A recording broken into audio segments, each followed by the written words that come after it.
Okay, it is about 65 degrees here in central Alabama, and we have had these onions in the ground, and it's funny, from here you can tell I cannot make a straight row for anything, but I want you to see that the onions are doing very well.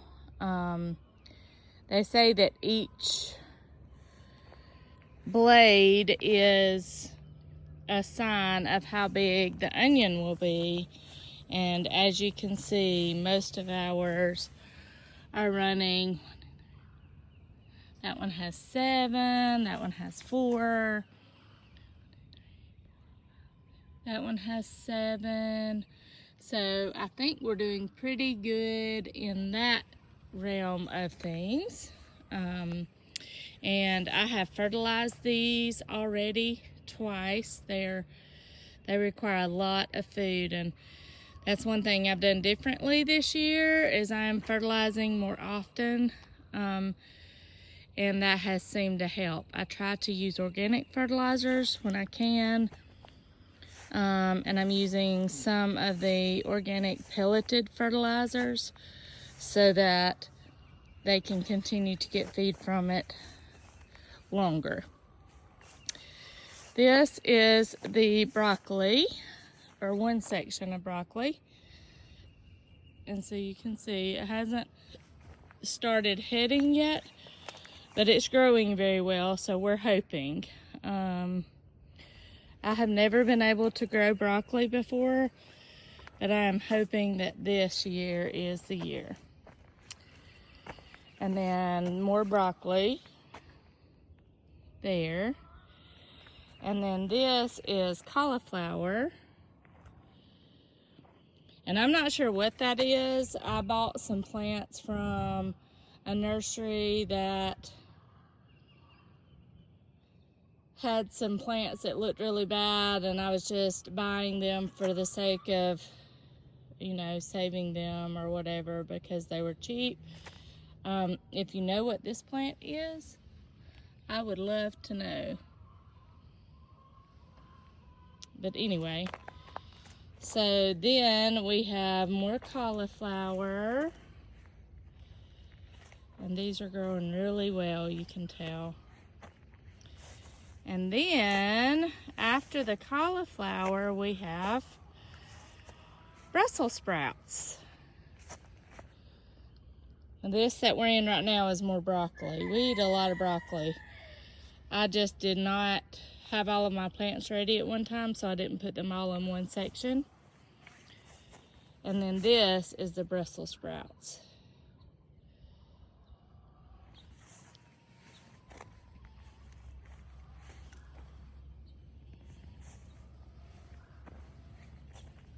Okay. So we eat a lot of broccoli, cauliflower, Brussels sprouts, and green beans. It's not time for green beans yet, but we will plant those too. Next up is potatoes. And they have already come up one time, and they got frosted, and then the plants died, and they're coming back again. But I have also covered them with a layer of hay and then another layer of dirt, and I will continue to do that as they come up out of the ground. So it's time to do that again. This first row is white potatoes, and then this row on the other side is red potatoes.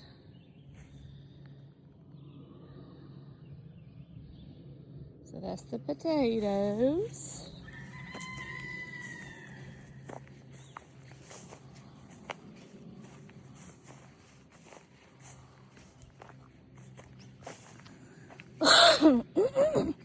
Hay and straw has been the best method of weed prevention for me for a couple of years now. We do buy hay that has not been sprayed or poisoned.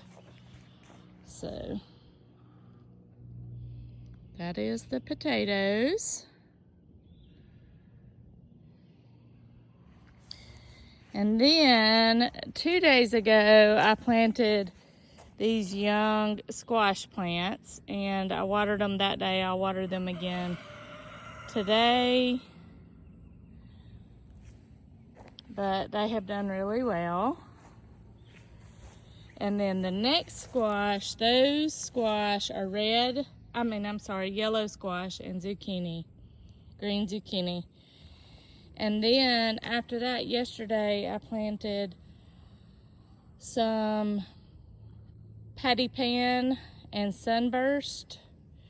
And so this is the square.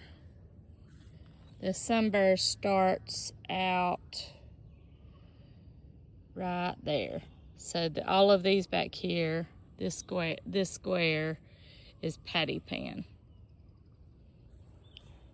And then the sunburst, and they have a square. So we have 6 plants of sunburst. And I will just let them grow out. I'll put hay down out on that side of this row and try to direct them out that direction. And I will just let them grow. Okay, and then the next squash is spaghetti squash, and we have 3 of those. And then we have types of butternut. And you can see that Anthony outside tried really hard to give me some strings to go by so I could do a straight row. It did work better, but I don't think my rows will ever be completely straight. It's just not in my brain. I'm really particular about some things, and some things I just don't see in the moment. So that's one of those, I guess. And then we have more yellow squash, because we eat a lot of yellow squash in the summer, fresh eating. But we also make squash pickles, which is like a sweet pickle type garnish with squash. And I will bring you along when we do that this year. My mother-in-law started making that years and years ago. Anthony outside loves it on sandwiches. A lot of people eat it as a garnish with dried beans, and it's really good. And then right here, these 3 plants are white zucchini, and I've never grown those before, but I'm super excited about those. So I'll let you know how they do and how they perform and what they look like. We'll come back to this when it starts getting fruit. And then I have 6 mounds that I haven't put anything in yet. It's probably going to be loofah. I have loofah plants in the greenhouse, and so that's probably what that is going to be. But I may have a couple more patty pan squash, which will go right here. That over there is a really pretty winter squash that I'm super excited about. It's a small squash, supposedly really flavorful, and so I will let you know how those go too. But that is the squash. And then here I have chickpea plants that I'm gonna grow up this trellis. If you can see the trellis, we're gonna grow it up the trellis and over there just for fresh eating. If they do well, I may plant more so that I have some before fall for hummus. So we'll see how well they produce. That'll kind of give me an idea of how many I need. I just put some seeds at the bottom of this just to see how that went. And then in the raised bed, this is my hollyhock. It is a flower, and it got blew over by the wind, but they are super, super durable. Like, they just endure whatever. That hollyhock right there. And then I have planted rhubarb roots and more chickpeas here just to kind of see how they go here. I'm going to build a trellis up so they'll have something up way high to grow to. And then this is little bitty baby kohlrabi plants. I've tried kohlrabi a couple of times, and so we'll see how those go. And this is beets. And we eat a lot of the beet leaves, and so that's mainly why I planted these here, is to use the leaves. I saute them, put them in soups. I saute them in eggs with eggs and onions and beet greens. Really, really, really good. It has a really savory flavor, and we like it a lot. And then more rhubarb. So I have rhubarb in this corner, about center way up on this side of this bed, and then in that back corner back there also. And then that, it will be the tomato rows. You can see those. We are going to rearrange the tomato rows this year. We're going to have this first row. I'm going to get to the end so you can see. We're going to have this first row here and leave it. This second row, right here, we're going to take out. And we're going to move it over here to give some space between our tomato rows, because last year I struggled during harvest time because they were just everywhere. So we'll leave this, and we'll bring that trellis out back to the beginning of the row here. And then probably the next tomato row will be right there. On this side, you can't see them yet because they haven't come up yet. I just planted yesterday. I have a square that goes this way, down half the row, across and up, and it will all be corn. The other end of this square row, which is actually like 2 rows probably, maybe 3, will probably be green beans down there. I have not weeded the fence down that far yet. I'll weed that first, and then we'll plant it all the way to the fence.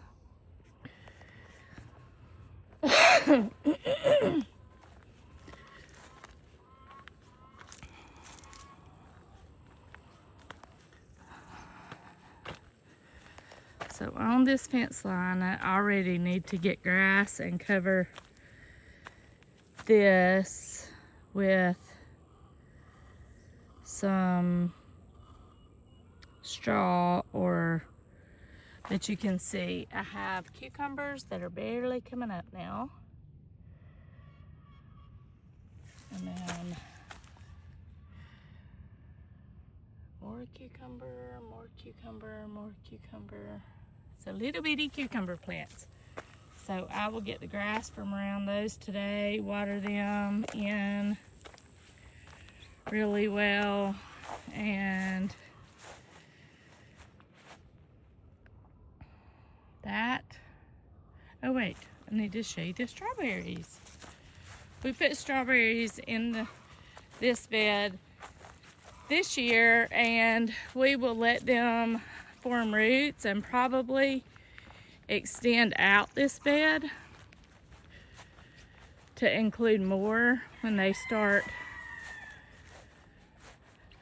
so that we can put the new starts on in this direction. So hopefully this bed will be twice the length next year, maybe 3 times, maybe down to there, hopefully. But we have a good start, and so this year, these are actually blooming.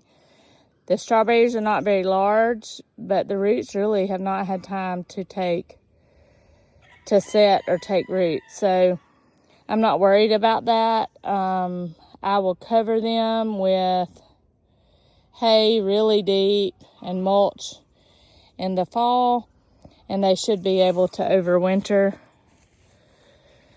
Those right there, they don't look fantastic, but they were just some sets that I had from a friend, and I just put them in the ground and they've actually lived, so that worked out really well.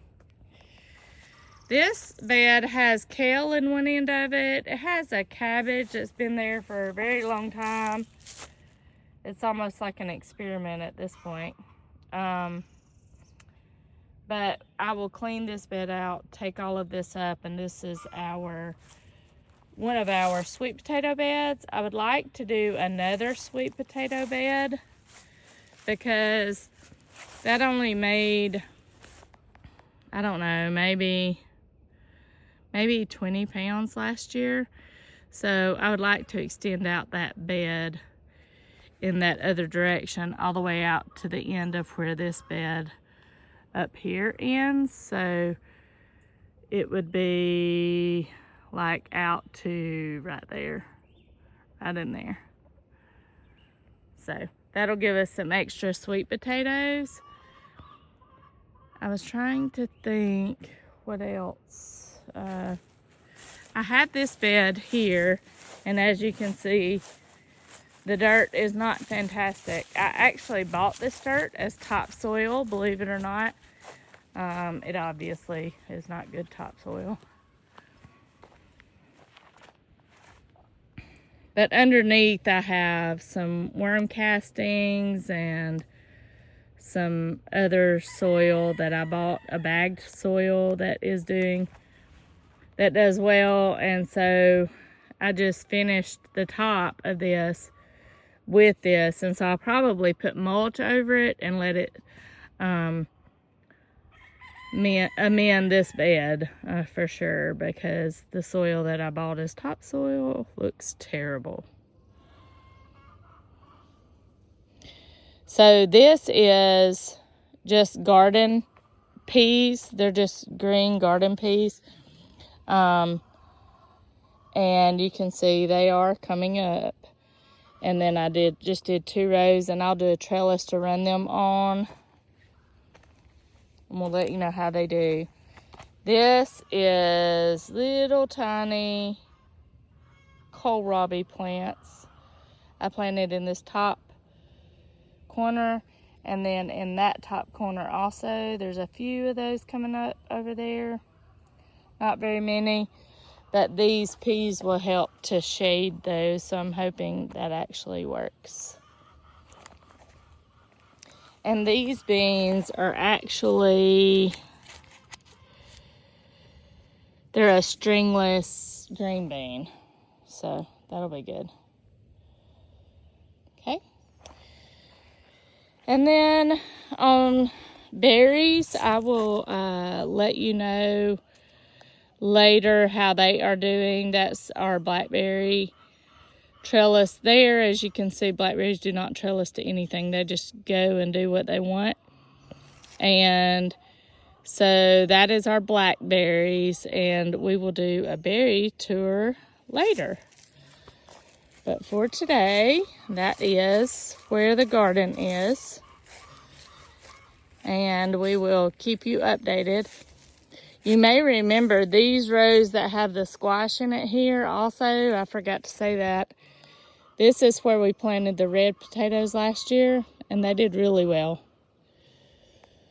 We had a lot of red potatoes, probably 40 or 50 pounds by the end of the year. So that is the garden. As messy as it looks, it is doing well, and it's getting started. It is only March the 31st. So here in Central Alabama, we have a lot of time left. I hope you found something in this video that helped you. If you did, click at the bottom and let me know what it was. And comment, or like the video or don't like the video. Whatever suits you is fine, but I hope you found something and learned something in this video. Have a good day.